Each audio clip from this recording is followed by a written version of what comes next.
as though there are some things I've been able to come to terms with and accept lately that I didn't know how long they would take, and I'm still going through that process. But a friend used the term grieving normalcy, and I liked that. It made sense to me and how I'm processing things. Before getting into more specifics, I would say that, like, for a long time, in theory, I have said, like, obviously everybody's different, people's brains work differently, that's just life, like, those are just facts. Like, it's not hard to understand that. But in practice, for me, it's very situational, and having to let go of expectations is really difficult for me, and it's been a process of how to have accurate expectations. Again, for me, black and white thinking, a lot of things are 0 or 100. Trying to find the balance in between is hard. And same thing for expectations, because I can't just let go, or I don't know how to just have no expectations of anything ever. It's kind of just like, to me, I compare it to food. It's like, well, I can just eat what I want all the time on this end of the spectrum, or I can not eat at all. This one isn't possible. So this is easier than this one, which is finding a balance of affordability, things that are healthy, and things that you enjoy. That space is much harder. And also frequency and how much you're eating and when and whatever. So with things like expectations, it's like, I have certain expectations when I go out. Like, simultaneously, I expect that people will follow the rules of the road in such a manner that I won't die today. But I also expect that people will not follow the rules of the road, which is why you use defensive driving, which is why you have to always be aware of what everyone else is doing, so that you can adjust based on when people aren't doing what they are supposed to do.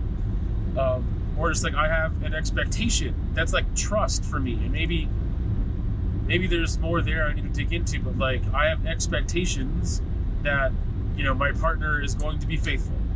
I trust that my partner will be faithful. Like, if I don't have that expectation, how can I build any trust?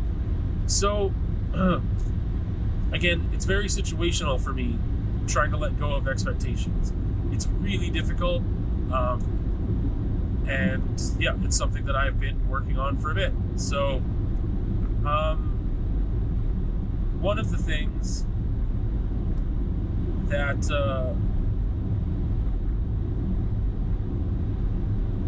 I guess is been something I've been focused on for, I don't know, the past 6-7 years, and still is very difficult, is expectations when it comes to cognitive ability. And it's not about, how do I phrase this? It's like, it's not even about phrasing it. I don't know how to express it at all.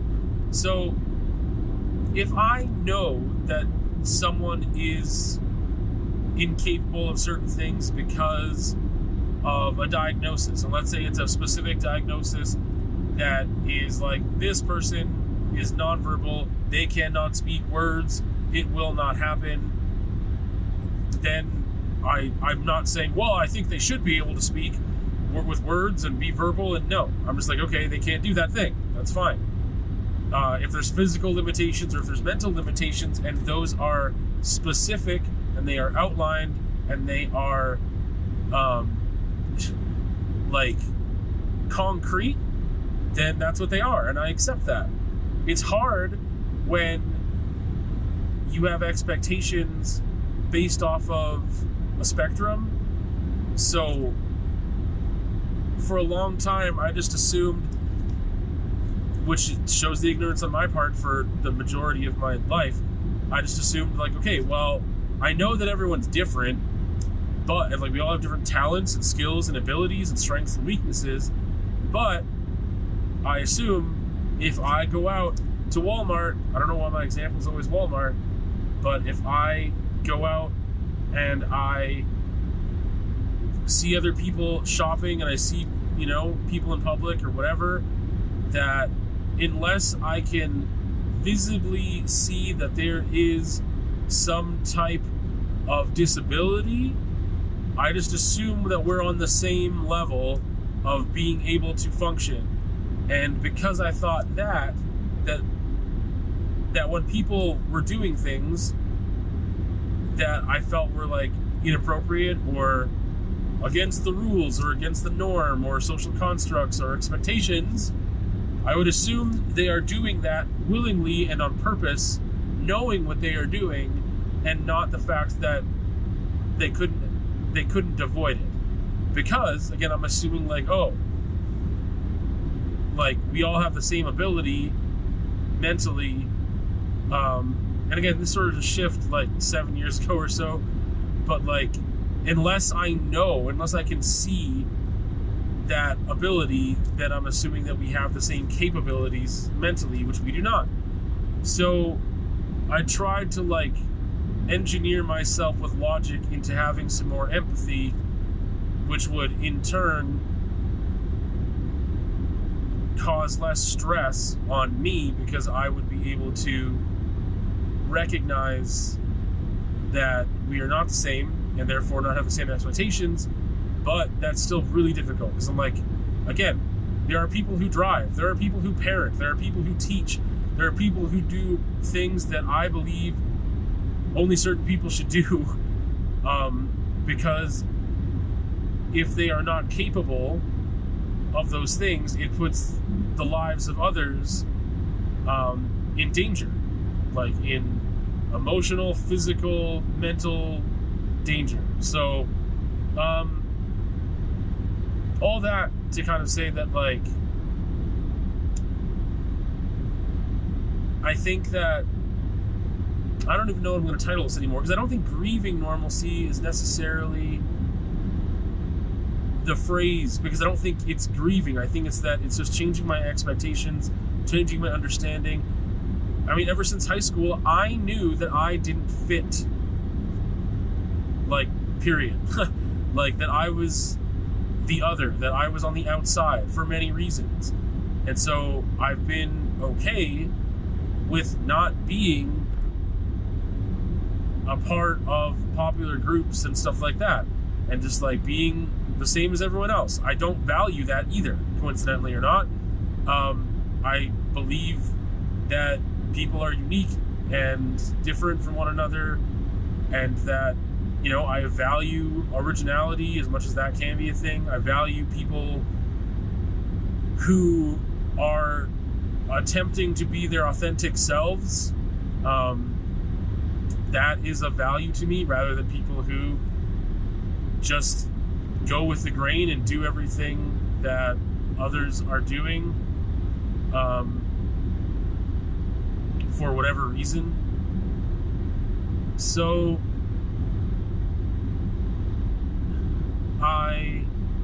I've known for a long time, like, yeah, people are different. I value the differences, obviously, when they're positive, because negative differences are much harder to value. But that is part of this whole thing for me, is that I feel like, in a very specific example, I have been able to come to terms and accept things more. So I think I will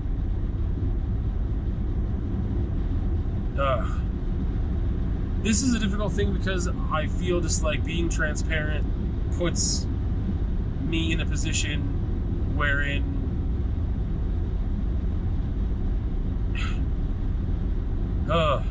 there are people from my past, and it concerns me sometimes when I speak about certain things, because I know that some of those people are still very actively not letting go of some things, and then I feel like I'm putting myself in a position for I don't know what, for it just doesn't feel as safe.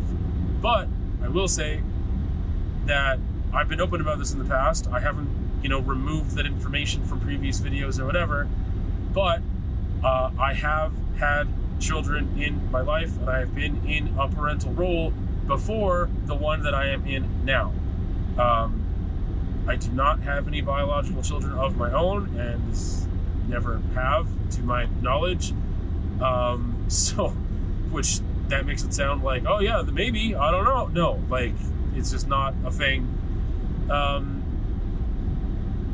So, in being a parent or being in a parental role that has been as a step-parent, and I think that in previous circumstances, I was recognizing that it was very hard for me to deal with my expectations of where someone should be, where a child's development should be. Simultaneously, as a teacher, I acknowledge and understand that people grow at different rates, and part of, my education within education is childhood development and things like that. So I understand, again, in theory, but in practice, it was very hard for me to just not have certain expectations. And part of that is because I feel like just because someone is where they're at currently doesn't mean they can't be somewhere else. And there's always this choice point, I believe, when you're in a certain role, whether it be a teacher or a parent or whatever. If you are in someone's life in a teaching role, and I think a parent is a teaching role. If you are in that position where you're in a teaching role, whether it be a grandparent or even sibling, like an older or whatever, a more mature sibling, to a younger sibling, or a school teacher or whatever, that you can enable certain behaviors or you can challenge people. To put it, obviously there's a spectrum of things in between, and there's different methods of doing both those things, of challenging or enabling. But I choose to challenge people to do better, to think critically, etc., because I value that. And I think that the problem is that while I'm doing that, it has been difficult for me to gauge that zone of proximal development when it comes to people in my life or children in my life versus students in a teaching setting. I think it's much easier for me there, but even that, I would say, reflecting back, has been difficult for me to kind of gauge, and I should have spent more time doing that while teaching, to gauge how capable is this person and how much can I challenge them to do better and to do this thing or to not. But I feel like I was much better doing that within a teaching role versus a parental role. It's a completely different relationship. There's more emotions involved. Despite the fact that I care for the students that were in my vicinity, in my classes, in my care there, at the end of the day, I don't go home with them. They don't go home with me. I don't have to be concerned about a lot of things, including, as much as I want them to do well in life later on or whatever, it's not the same amount of concern or investment emotionally that I would have as a parent.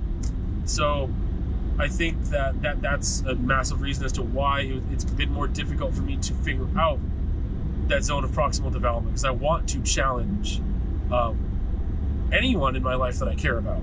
I want them to do better because I want myself to do better. I want them to challenge me as well. I want that type of relationship. So in saying that, it's just not something that I've really spoken on much in the past couple of years, for reasons I've already mentioned, and then others that I probably just haven't articulated at all.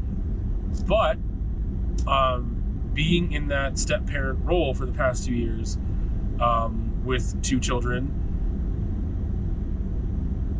there have been some difficulties with me having expectations.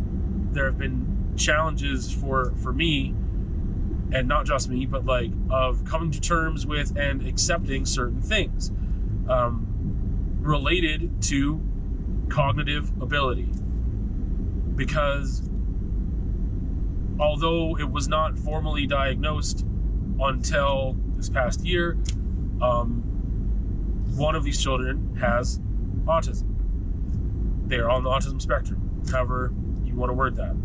And despite that being something that I felt like I knew in my heart and verbalized earlier on, it wasn't officially diagnosed, so a lot of things couldn't happen. There has been a lot of assistance in seeking professional help and knowledge and for us to gain understanding about what we can be doing, should be doing, how, again, that zone of proximal development, that's really, if you don't know what the zone of proximal development is, it's just a way of saying that it's like I don't know how do I explain that? My understanding and how I would explain it is that, and I've had a video on this before, of like, there's a certain point where people are capable of learning certain things. And if you introduce that material over here, they are not capable of grasping it. And if you're introducing it when it's over here, it's not the fact that it's too late, but it's that by introducing some things later on, you've enabled other behaviors because you haven't introduced the material early enough, and it might be more challenging for them to not just grasp, but to understand and apply that knowledge because they have been in the habit of doing this other stuff for too long. So there's this zone here wherein learning can occur, wherein that is where learning can occur best, and where someone is ready for that material and that challenge, and they are capable, and you can do great teaching in those circumstances. And it has been very difficult with both children, but specifically with the one on the autism spectrum. I feel weird about saying names right now, or just giving specific details again, because of just people in my past who refuse to stay in my past. But regardless, I can't really go there. So,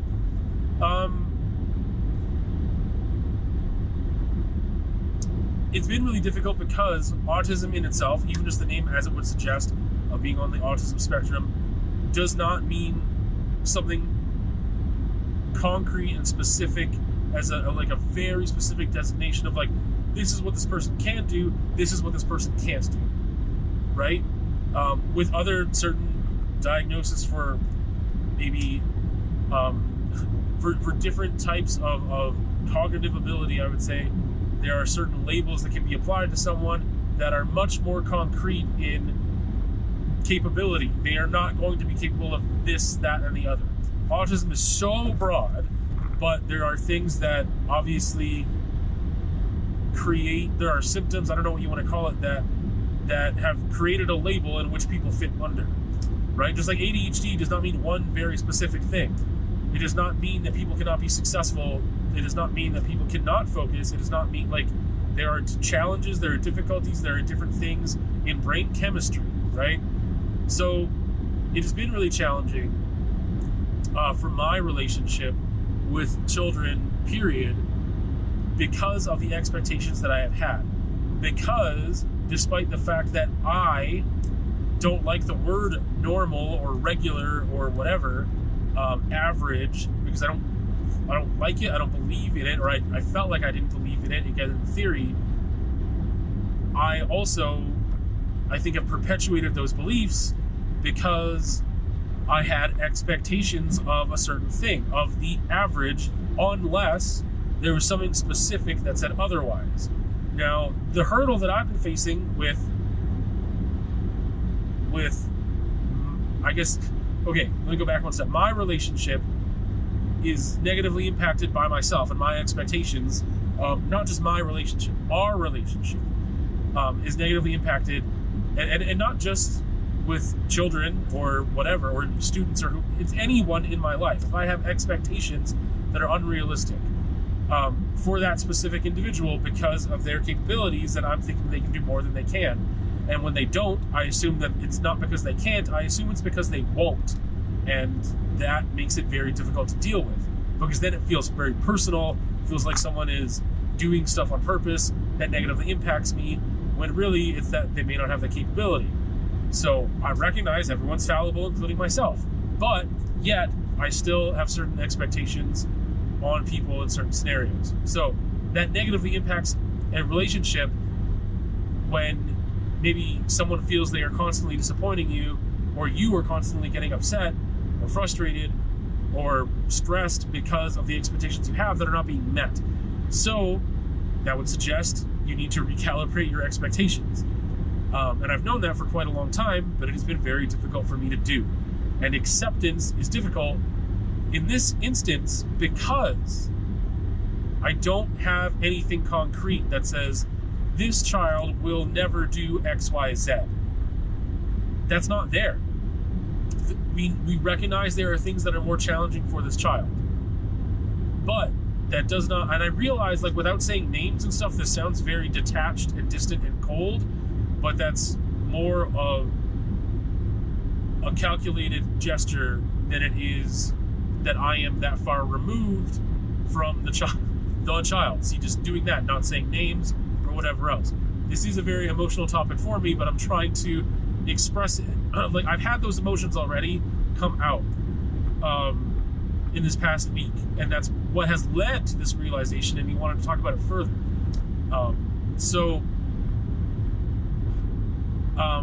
Removing expectations can be done through acceptance, and me accepting, or some people would say meeting someone where they're at. But it's hard because I don't know where they're at. Just because there's behavior being exhibited doesn't mean that they can't do better, including myself. If someone does not challenge me, I may not do better. I may not, on my own, realize that I can do better, or maybe I don't want to do better because what I'm doing is easier than changing. So with children as well, with maturing and with cognitive ability and with development in the brain, you have to gauge, where is this person at? How, like, are they, where are they at? What can you expect? How much can you push? How much can you challenge? How do you teach? How do you guide? How do you do all those things? You have to gauge that. And it's again, it's very difficult for me to do. So in this instance, again, it's like, okay, we're aware that this child has had ADHD, been diagnosed with that since a very young age. Both children have, but this one child has also been diagnosed as being on the autism spectrum, or having autism spectrum disorder, or having autism. Again, however you want to word it, to me, all those three things are the same. This child is autistic. I don't know what that means. Like, I mean, I know what it means. I know that there are things that were difficult, and I'm not going to get into those specifics of what those things are right now, but I don't know what it means in the sense of, what do I let go of? What do I challenge? What can I expect them to be able to do? I don't know. At this point, it's been a constant question for the past 2 years. Will this, and this is thinking so far ahead, will this child be able to live independently on their own? Because to me, that's a huge marker. It's a massive thing. I don't know. It's too early to tell, because there are things that suggest otherwise. Whereas with the other child, I don't really think that's a concern.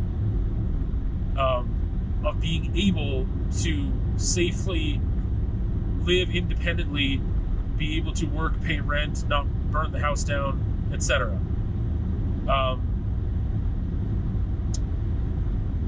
So trying to gauge this zone of proximal development has been very difficult, and because I had all these expectations, it really harmed how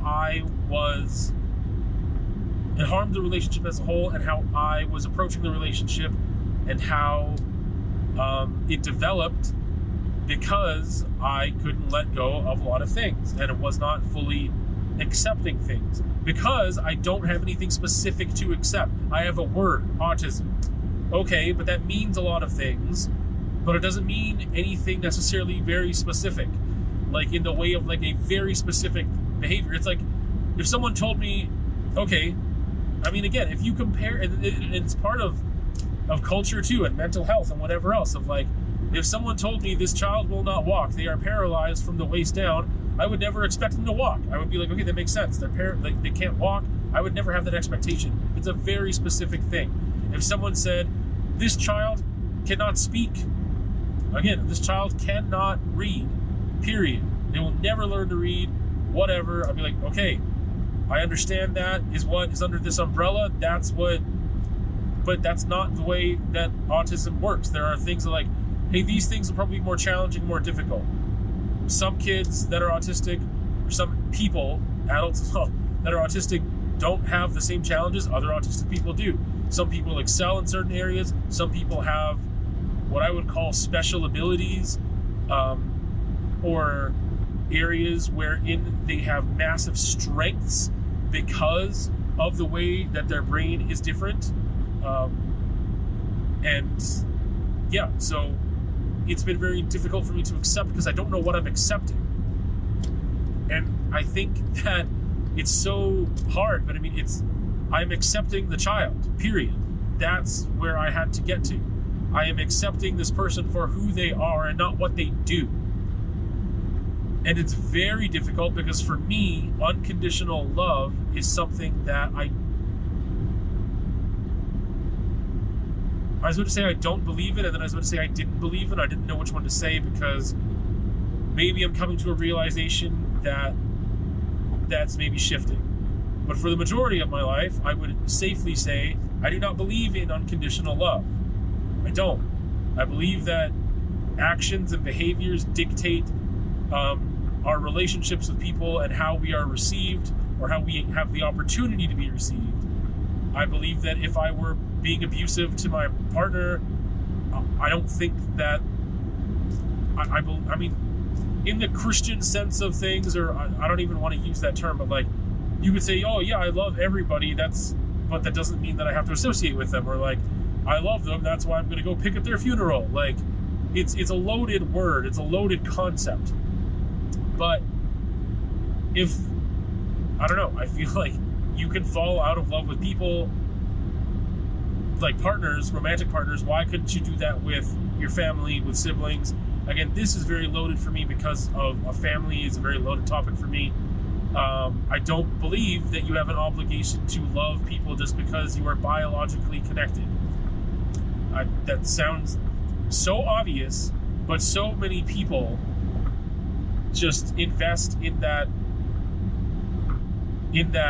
tradition of like, well, we're family, so we have to accept each other's abuse. And again, I've talked about this in previous conversations. So I don't believe in that. So why wouldn't that go with every relationship? The difference that I have stated before and why I have a different relationship with animals, such as dogs, is because there is an innocence there. There is no possibility of their behavior ever being malicious. That, like an infant, their behavior is not a choice. It is reacting to stimuli. And maybe, as I've just realized in this conversation, maybe that is where I'm putting this child in this category of like, I think that I have realized, or again, not consciously until this moment, but like really accepted and come to terms with and implicitly understood that there is such an innocence there. And yes, they still make choices, but there is so much more of a reaction to stimuli than there is about making choices, because that capability is not there in the same way that it is for other children, period, or other people at all. That they are not making conscious decisions as much as I was expecting them to. And with that lack of consciousness versus reacting to stimuli, there comes more innocence. And innocence is much easier to have unconditional love with, Because now I'm not going to be thinking of this person doing things deliberately in a way that would cause me frustration and stress and pain, which is a whole other thing that I continue to work through, of just like not taking things as personally, the difference between incompetence versus malicious, and kind of operating on that. Still just like there's a spectrum in between those two poles, but operating under that thing has helped me to be like, don't, what's the phrase now? I can't remember it. Never attribute to malice what you can attribute to incompetence. And I think a lot of this would be an example of incompetence or innocence or ignorance, whatever, of this. The knowledge isn't there and the ability to apply the knowledge isn't there. So how can I possibly blame that person? But as a parent who wants to educate their children and have them be successful in life, successful as in being able to maintain a state of happiness and healthiness and well-being, physical health, mental health, emotional health, all of those things, I need to be able to teach them things, which means I need to be able to challenge them and not be upset, not be frustrated, not have to challenge someone without an expectation. That's where I need to be, and that's very difficult. But I feel like within this past week, I have been able to really pinpoint my change in being able to do that and accept that I can work with this child and have opportunities to challenge them without the expectation that those challenges are met. And our relationship in the past few months has grown to a place that in the past few months I have felt more emotional bonding than I have in the past 2 years. It's been very difficult for me for a lot of different reasons, but this is one major reason, is because of not believing in unconditional love and how your actions towards someone dictate how you can feel about them. Not every time, obviously, everyone, including myself, makes mistakes in relationships, whether they be sibling, parental, romantic, partner, friendships, employee-employer relationships, whatever. Mistakes happen. And it doesn't necessarily mean that you disrespect that person, but there's a difference between I did a jerky thing versus being a jerk. Now, if I do a jerky thing every single day with all my interactions, I'm probably a jerk, versus every once in a while I do a jerky thing I shouldn't have done, and that's being fallible. Anyway, yeah. I feel, I don't know, I think that, I don't know how to wrap this up. I feel relief. I feel a lot of positive emotions and feelings from getting to this place and understanding that I still have a lot of work to do, but being able to have this acceptance, it doesn't just apply to them. Learning that is allowing me to apply that in practice, not just theory, to others as well, and hopefully that branches out to just all.